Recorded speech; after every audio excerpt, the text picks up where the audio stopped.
নমস্কার। আশা করি সবাই ভালো আছেন। অনুজ ব্লগ চ্যানেলে আপনাদের সবাইকে স্বাগত। থাম্বনেল থেকে বুঝতেই পারছেন, আজ আমি নিজের সম্পর্কে কিছু বলতে চাই না, সেই মেয়েটার সম্পর্কে বলতে চাই যে আজ আর 5টা মেয়ের মতো একটা সুন্দর জীবন কাটাতে পারত, আর কিছুদিন পর ভালোবাসার মানুষের সাথে নতুন সংসার পাততে পারত। যে মেয়েটা তার কর্মদক্ষতা দিয়ে বহু পরিবারের কাছে তার প্রিয়জনকে ফিরিয়ে দিতে পারত। আজ এই করাপশনের যুগে যেখানে মৃতদেহ নিয়েও ব্যবসা করা হয়, সেখানে হয়তো মৃতপ্রায় মানুষের দেহে প্রাণ দান করে তার পরিবারের মুখে হাসি ফিরিয়ে দিতে পারত। কিন্তু সেটা তো আর হলো না। না না, ভুল বললাম, হতে দেওয়া হলো না। কেউ সেটা হতে দিল না, শুধুমাত্র নিজেদের ব্যক্তিগত স্বার্থে।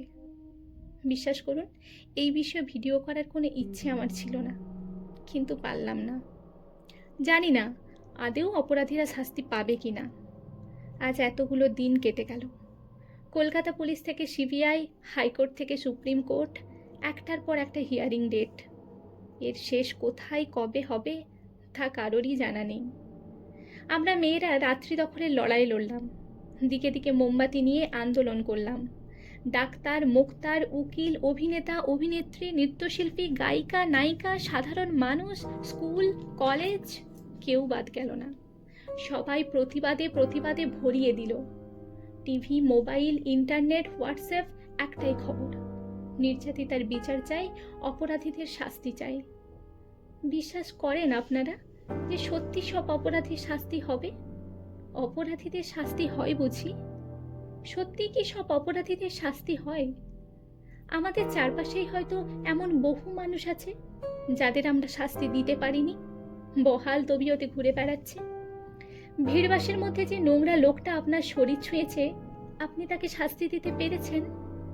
পড়ানোর নাম করে যে শিক্ষক আপনার সাথে বা আপনার মেয়ের সাথে খারাপ ব্যবহার করেছে, আপনি তাকে শাস্তি দিতে পেরেছেন? পরিবারের কোনো সদস্য যদি আপনার সাথে নোংরামি করার চেষ্টা করে, আপনি তাকে শাস্তি দিতে পেরেছেন? পাড়ার মোড়ে বা চায়ের দোকানে যখন আপনি বা আপনার মেয়ে টোন টিটকিরি বা বিভিন্ন অশ্লীলতার শিকার হন, তখন ওই ছেলেগুলোর শাস্তি দিতে পেরেছেন? পারেননি। আমরা পারি না। আমরা ছোটখাটো ব্যাপার ভেবে এগুলো এড়িয়ে যাই, চাপা দেওয়ার চেষ্টা করি। যতদিন পর্যন্ত না একটা ভয়াবহ ঘটনা ঘটছে, যতদিন না নৃশংসতা চরমে পৌঁছচ্ছে, ততদিন আমরা মুখ খুলি না। বেশিরভাগ ক্ষেত্রে কোনো প্রতিবাদই করি না। পরীক্ষায় ফেল করানোর ভয়, চাকরি চলে যাওয়ার ভয়, নিজের কেরিয়ার নষ্ট হয়ে যাওয়ার ভয় আমাদের চুপ করিয়ে রাখে। আর যদিও বা কেউ প্রতিবাদ করবে বলে ভাবে, তার হয়তো এমন অবস্থা হবে এটা ভেবেই ভয়ে শিউরে ওঠে। একবারও ভেবে দেখেছেন, যতই আমরা চিৎকার করে বলি নারী পুরুষ সমান সমান, আসলে তো আমাদের অস্তিত্বই সংকটে। আমরা তো ডাক্তারকে ভগবানের চোখে দেখি। যেখানে ভগবান সুরক্ষিত নয়, সেখানে আমরা তো কোন ছাড়। আসলে মেয়েদের কোনো প্রফেশন হয় না। আমরা ডাক্তার হই, উকিল হই, অফিসার হই, শিক্ষিকা হই, ইঞ্জিনিয়ার হই, যাই হই, আমাদের একটাই পরিচয়: আমরা মেয়ে। আমরা কোথাও সুরক্ষিত নয়। তাই প্রতিবাদটা অনেক আগের থেকেই করা উচিত।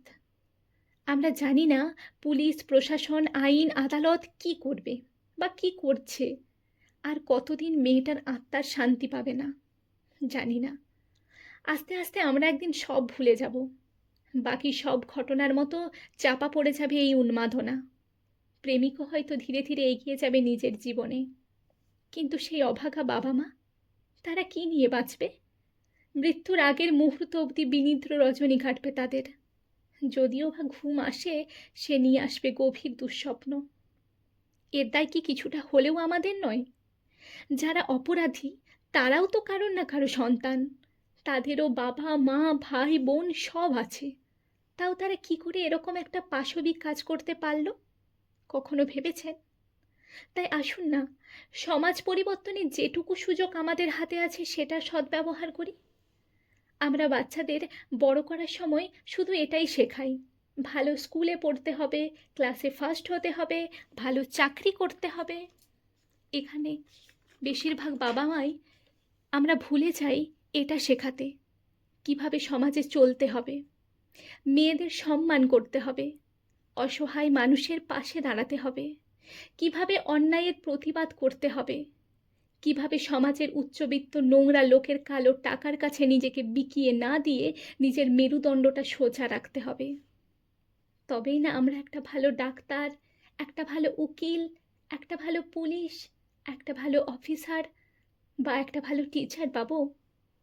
গোটা পৃথিবী তো আমরা একদিনে বদলে দিতে পারবো না, কিন্তু আমাদের এই ছোট্ট পরিবর্তনগুলো হয়তো একটা সুন্দর পৃথিবী দিতে পারে।